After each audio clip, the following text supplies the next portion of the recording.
Here's a segment from a recent Gun Talk radio episode. You can listen to all the Gun Talk radio podcasts however you tune in, or check out guntalk.com for more. I am really excited to bring in our good friend, a fellow 10-millimeter loony like me, engineer and overall basically runner of the operation at Ruger Firearms. Mark Gurney joins us right now. Hey, Mark, how are you?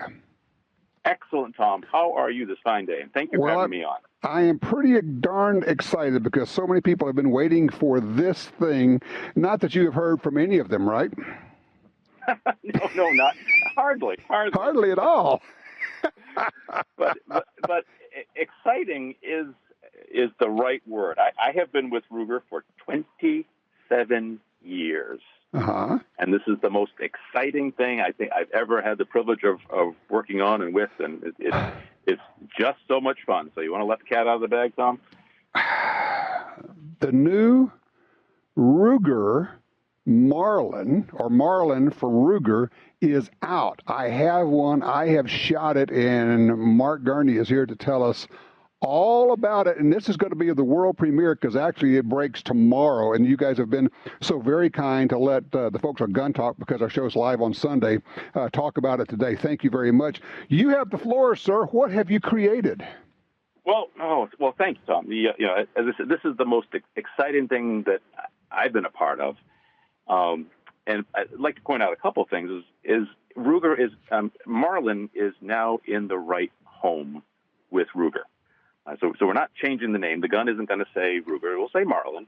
Right. The way you'll notice it, it'll say made in North Carolina, which is the Ruger factory in which it's made. But it's in the right home. Ruger is a trusted company. We're going to be around for a long, long time. And it's such a good fit for our product line. I start daydreaming about Marlin lever guns and single action revolvers, and it just doesn't stop. It's all good stuff. It is. So, all right. So the first one, this is just the first one out, the model 1895 SBL. What's that mean? So it's stainless, big loop. This is the Cadillac gun. This is the top of the food chain on the Marlin product line. Now, we'll have other guns coming. Sure. But we're starting off with the best. And, frankly, it was the hardest to start off with, but we do that for a reason. If we can make that, we surely can make the rest of them. Well, that makes sense. Yeah, start with the hard one. And for those who haven't figured it out, this is a 4570 lever action, all stainless with a big loop. It also has a laminated stock. And I have, had a couple of my buddies come out with me and shoot this the other day. And then people who see it, they all have the first reaction, Mark. They just say, that is just freaking gorgeous. It is. I find myself, I just hold it in my lap and I look at it. I'm happy to shoot it, but all I have to do is hold on to it. It makes me happy. I know. It's that good looking. And, by the way, it shoots that well, too. It does. We've sent a few of these around to, people that we know are Marlin experts, not just people who like them, but who really, really know them. And I say 100%, time and time again, we get feedback that these are the smoothest and slickest Marlins out of the box that any factory has ever made. Better than what Remington made, and perhaps, even better than what North Haven made. And I was down in the Mayodan factory earlier this week, and I picked up an old North Haven Marlin. It was new in box, but it was older, and it was just a little notchy. And ours was just slick. And one of the guys explained, it's like the Ruger ones. I have 200 or 300 rounds in them already, because we figured out how to make them. Well, and I'm looking at the spec sheet on this and all the stuff you've done to it, and it's like, you made it the way it was made, but it's like, you say, well, why do we need to make it exactly like it was made before? Because it's really a restart or a redo. And you say, okay, and I know you guys are like sitting around the tables going, all right, if we could, what would you want to do with it? What would if you said, what could we do to the great Marlin rifle to make it even better? And I'm just looking at all these list of improvements and the things that come to mind. When you first pick it up, I'm looking at the bolt and going, what'd you guys do to the bolt? You got a spiral flute thing going on here. Sure, and it's nickel plated. Uh-huh. So it gives a little clearance. Those flutes give it clearance. And yet, the outer edge of the flute still guided properly. So it's just like fluting on any bolt, really. But you got to admit, it looks cool too, doesn't it? It looks cool, but it also is just smooth. It's just smooth. Yeah. And you mentioned accuracy. One of our testers is a very respected gunsmith that kind of works for us on the sly. He told me it was the most accurate big bore, and he described big bore as anything over 40 caliber, most accurate big bore rifle he had ever tested. That's saying something. That's saying something. So I finally got it out, and I had it at 50 yards, and I put a scout scope on it, a little 2.5 power scout scope. Okay. Just looked perfect on it. Because, by the way, it has a Picatinny rail as well as an aperture sight on it. Yeah. Right. Yeah, so you can, it's got a beautiful aperture sight. We can talk about that in a minute, but you can mount a traditional scope or a red dot or even a scout scope. Okay. And the scout scope looks just right at home. That's what I carried around during years. But I ended up making just one ragged hole at 50 yards. Now, maybe that's not saying much because the 45-70 was such a big hole. That's true. But there were 5 rounds of Hornady and 5 rounds of Federal that were all just in one very big hole when I got done. But what a mess! And then we shot some Winchester, some 405 grain cowboy loads, right? Which I have to admit were a little more pleasant to shoot. Sure. And they impacted a little bit lower, but just as tight. So it was just a delight to shoot. And I was just going to say, that was one of the things that I found, because I have 3 other Marlins. I'm kind of a Marlin guy. I've had 2 45-70s and a 44 Magnum. And the 45-70s kick a lot because you got that plastic butt plate on it, and you didn't do that. You put this great, big, thick rubber recoil pad, and it just is a pussycat to shoot. It really is. And, the boys flicking up the action, you can take a shot. How do they say it at class? Absorb recoil or accept recoil, run the lever, and be ready right back down on it. And those iron sights are pretty good. So one of the things we did to it, the rear, it's a ghost ring rear aperture, which is pretty straightforward. But up front, we made it both fiber optic and tritium. And around here, a 30-yard shot at a whitetail is a long shot. Right. Half an hour before sunrise, half an hour after sunset, pretty dark, and to see that front sight lighting up is just a huge help. So you got some premium sights on there right out of the box. And for those who are thinking, it's got a ghost ring sight, what can I do with that? I will just tell you, on my first 45-70 Marlin, I took a Williams peep sight, put it on there, and unscrewed the little aperture thing and threw it away, basically creating almost 40 years ago, a ghost ring sight. And I have never had any problem shooting 3-inch groups at 100 yards with that thing off the bench. I mean, and I would expect this gun with that sight could probably do 3-inch groups all day long off the bench. And what more do you need out of a 45-70? Right, it's the perfect hunting tool. But again, it's one when you bring it home and warm it up, dry it off. It's something you just admire looking at. It's such a good looking gun. I remember I was walking by my office, I was carrying one. And one of the ladies in accounting said, "Hey, can I see that?" And I showed it to her. She says, "Yeah, a couple of years ago, that's the exact gun I bought my husband for our first anniversary." Really? And I said, "Well, he married well." Let me go through a couple of these things so we can just tell people what we're about here. I mean, it is the stainless steel 1895 Marlin 45-70. It's got a fiber optic front sight with a tritium ring. It's the front sight. It's also got the ghost ring in the back. It also has, the stock is not exactly the same. A little bit thinner forend. The aesthetics, the ergonomics are a little bit better. A little bit better finish, a little bit better checkering, and wait till you get to the end of it. This thing is already threaded for a suppressor or a muzzle brake, and you got the thread protector in there with the flats on it for the wrench. That was very cool when I saw that. I did not expect that. Yeah, well, that was, we had to think that through because everyone wants a threaded barrel. I get it. I mean, shooting with a suppressor is just so much more pleasant for everyone involved. But you can't just put threads on the end of a gun and make it look good. So that the thread protector that we put on is match polished. Huh. And so it pretty well disappears. And there are Right. flats there, but they're fairly small. And you notice this is a 19-inch barrel, so we had to extend the barrel just a little bit so you can get whatever you're going to thread on so it doesn't bump into the magazine tube. Sure. Yeah.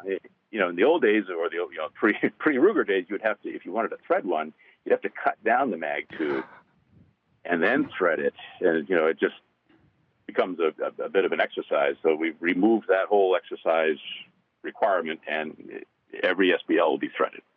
Okay, we'll take a quick break here. I do want to mention that it is a 6+1, 6 rounds in the magazine of what look like cigars. If you've never seen a 4570 cartridge, right. it is something else. All right, we're back. We're talking with Mark Gurney from Ruger about the highly anticipated return, rebirth, renewal, if you will, of the great American firearms company, Marlin. It was purchased by Ruger some year and a half ago. And Mark, I gather you guys moved like 150 18-wheelers full of stuff down to North Carolina, and that takes like a year just to build the mechanism for building these.